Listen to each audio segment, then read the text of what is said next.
राहु भी जब अमृत पी गया और इस तरह से भेद खुल गया तो फिर तो उनके परस्पर युद्ध होने लगे और युद्ध में पराजित हो गए। दैत्य कहते तो ऐसा है कि वो निष्प्राण हो गए, प्राणहीन हो गए, और उनके गुरु शुक्राचार्य ने उन्हें पुनः जीवित किया। लेकिन तब तक उनके हाथ से अच्छे अवसर, वे सारी विभूतियाँ, वे सब की सब दिव्य उपाधियाँ और स्वर्ग से वो वंचित हो गए थे।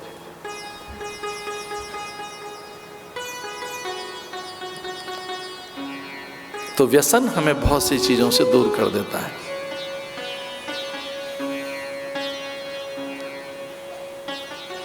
परास्त होकर अपने गुरु से प्रार्थना की बलि ने कि आपने हमें प्राण तो दे दिए, लेकिन ये कैसे प्राण के जब अब हम असहाय हैं, उपेक्षित हैं, तिरस्कृत हैं, हारे हुए कहला रहे हैं। ये जो पराभव हमारे हाथ लगा, जो पराजय हाथ लगी, इसका मूल कारण क्या है? तो उनके गुरु ने बताया भाई मूल कारण ऐन्द्रिक आसक्ति है, रूपासक्ति है, आपका प्रमाद था। तो ऐन्द्रिक बल कहां से आता है? बौद्धिक बल, चरित्र बल कहां से आता है? आत्मबल कहां से आएगा? स्वर्ग पर फिर से विजय प्राप्त कर सके और निसर्ग संपदा और स्वर्ग की भी अलौकिक संपदा का अधिकार कैसे अर्जित कर सके? कोई विधान बताइए। और ये मैं आपसे भी कह रहा हूं कि कभी अच्छा सा मूड देखे आपके गुरुओं का तो उनसे कहना कि महाराज तरने का कोई साधन बता दीजिए। कभी अच्छा मूड दिखे उनका तो उनसे कहना कि कोई ढंग का सा साधन बता दीजिए, वो साधन बता दीजिए जिससे सत्य उजागर हो सके। शुक्राचार्य से बलि आदि ने कहा कि हमें वो साधन बताइए जिससे हम आत्मजयी हो सकें, और जो विष्णु छल करके गया है उसकी भी सारी की सारी योग्यता और प्रतिभा, उसकी अनंतता को हम अर्जित कर सकें। तो आइए एक सुंदर सा शब्द आपको बता रहे थे, ये वैदिक वाक्य बता रहे हैं, इसे याद रखना। मनुष्य योनि अनंतता अर्जित करने के लिए प्राप्त हुई है, स्वर्ग प्राप्ति के लिए नहीं। जो मनुष्य योनि है वो स्वर्ग में पहुंचने के लिए नहीं मिली है, अनंतता, अजेयता, अपराजितता को अर्जित करने के लिए हुई है कि हमें कोई पराजित न कर सके। हम अनंत हो जाएं, हम अच्युत हो जाएं, हम जयी बन जाएं। कुछ पदार्थ वस्तुएं, भवन, वाहन, अट्टालिकाएं इतने तक के लिए नहीं है। ये छोटे छोटे गोल मत बनाओ, छोटी छोटी चीजें मत बनाइए। एक वाहन, एक और वाहन बढ़िया वाला नहीं, ये तो कम है। मर्क होनी चाहिए, अरे अब तो मर्क आ गई, अब क्या रोल्स होनी चाहिए, फिर चॉपर होना चाहिए। अरे किस चक्कर में तू जेटी कितनी रखेगा भाई? हमारा अपना डॉक है, देखिए महाराज जी जेटी में घुमा के लाते हैं। आप ऐसे बहुत लोग देखे ना हमने, उनके प्राइवेट जेटी में घूम के आ रहे हैं। इतने इतने छोटे छोटे गोल मत बनाओ, छोटे छोटे गोल शुड बी हाई। बड़ा गोल बनाइए और बहुत बड़ा गोल बनाओ। अनंतता आपका लक्ष्य होना चाहिए, अपराजितता आपका लक्ष्य होना चाहिए कि मुझे कोई जीत न सके। इंद्रियों में सामर्थ्य ऐसी आए।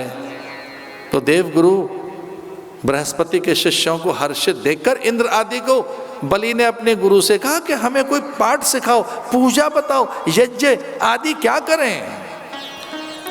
तब शुक्राचार्य ने कहा कि इतनी सामर्थ्य प्राप्त करने के लिए तो एक ही चीज है और उसका नाम है यज्ञ। यज्ञ करो, अयाचित को कुछ देकर, अभ्यागत अतिथि आगंतुक को कुछ देकर। निंदा नहीं करोगे, अपवचन नहीं बोलोगे, दुर्वचन नहीं बोलोगे। तो कुछ यज्ञ के नियम बताए। यज्ञ केवल स्वाहा इसका नाम यज्ञ नहीं है। उस होता के, उस यजमान के कुछ नियम होते हैं जो आचार्य बताएगा, ऋत्विज बताएगा क्या है। तो पहले तो भूमि शयन आदि, आहार कैसा हो, निद्रा कैसी हो, व्यवहार कैसा हो, आचरण कैसा हो, उसकी भोर दोपहर सांझ रात कैसी हो।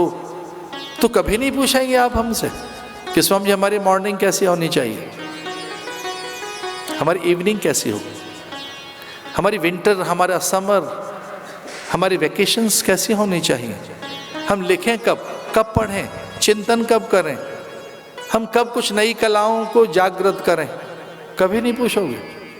और अगर ये जरा सा भी याद नहीं आता है हमें, हम अपनी कलाओं को, अपनी दिव्य प्रतिभा और योग्यता को, अपने अतुल्य तेज और अपूर्व सामर्थ्य को, अपनी अकूत ज्ञान संपदा और अपने अखंड विश्वास, आत्मविश्वास को अगर हम कभी नहीं जगा पाए तो ऐसी नींद अच्छी है क्या?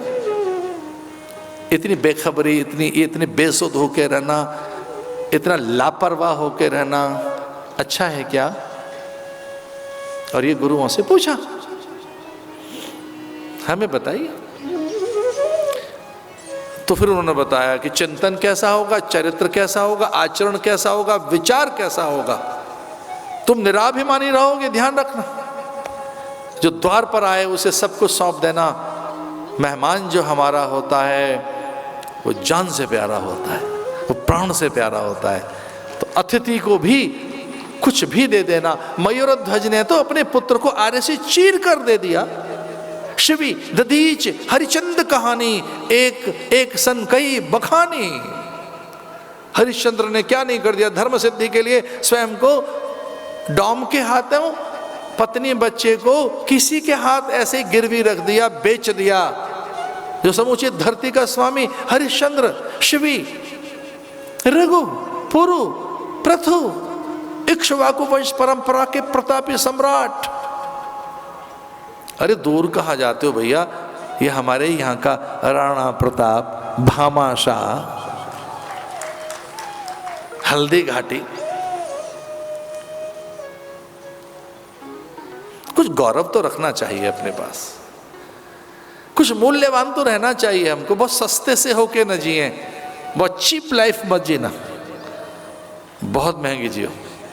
महान, बड़ी, मूल्यवान, ग्रेसफुल, डिग्निटी के साथ, डिसेंसी के साथ। एक डिसेंसी रहनी चाहिए, एक डिग्निटी रहनी चाहिए, अपने से गौरव होना चाहिए आपको। चेला हाथ जोड़ के खड़ा हो गया, चेला माने बलि, और उसने कहा कि आप जो कहेंगे मैं करूंगा, मैं यज्ञ करूंगा। यज्ञ वे विष्णु, शास्त्र में यज्ञ को विष्णु ही बताया है। यज्ञ कोई और नहीं है, नारायण ही है। यज्ञ माने परमात्मा, और यज्ञ से ही सृष्टि बनी है। ब्रह्मा ने यज्ञ किए हैं, प्रजापति ने यज्ञ किए हैं। इस यज्ञ से ही ये धरती बनी है, वनस्पतियां बनी हैं। ये धरती भी यज्ञ ही कर रही है, दे रही है। वनस्पतियां भी यज्ञ कर रही हैं, दे रही हैं। पवन प्रकाश भी यज्ञ में है। यज्ञ यज धातु से बनाए, इसका अर्थ दान देना, दान देना। एक बार यक्ष प्रकट हो गए इन तीनों के सामने। यक्ष ने प्रकट होकर तीनों पर करुणा दृष्टि रखी। तीन का अर्थ है देवताओं के ऊपर, दैत्यों पर और मनुष्यों पर। ऐसा एक औपनिषदिक आख्यान आता है। भगवान ही यक्ष बनकर, ब्रह्म ही यक्ष बनकर, जैसे मानो ईश्वर ही यक्ष बनकर एक विशाल एक काया लेकर प्रकट हुए, और इन तीनों के सामने देव, दनुज, मनुज, तीनों पे दृष्टि एक साथ गई, और तीनों समझ गए कि ये न केवल कोई विचित्र है, न केवल कोई हमसे विलग प्राणी है, पर सबसे महान ही है। और कभी उनसे उपदेश लेना चाहिए, विचार लेना चाहिए। भगवान तैयार हो गए उपदेश देने के लिए। यक्ष ने उपदेश में कहा कि मैं एक ही अक्षर बताऊंगा, एकाक्षरी उपदेश। ऐसे आपके आनंद के लिए बता रहा था मैं। एक अक्षर का भी मंत्र होता है, 2 अक्षर का मंत्र होता है, 3 अक्षर का। आपके विनोद और आनंद के लिए नहीं बता रहा, पर एक सचमुच में एक घटना सुना रहे हैं। एक शताक्षरी भी मंत्र होता है, 100 अक्षर का मंत्र होता है। 24 अक्षर का मंत्र गायत्री है, 12 अक्षर का मंत्र ओम नमो भगवते वासुदेवाय है, पंचाक्षर मंत्र नमः शिवाय है। पंचाक्षर मंत्र कौन सा? नमः शिवाय।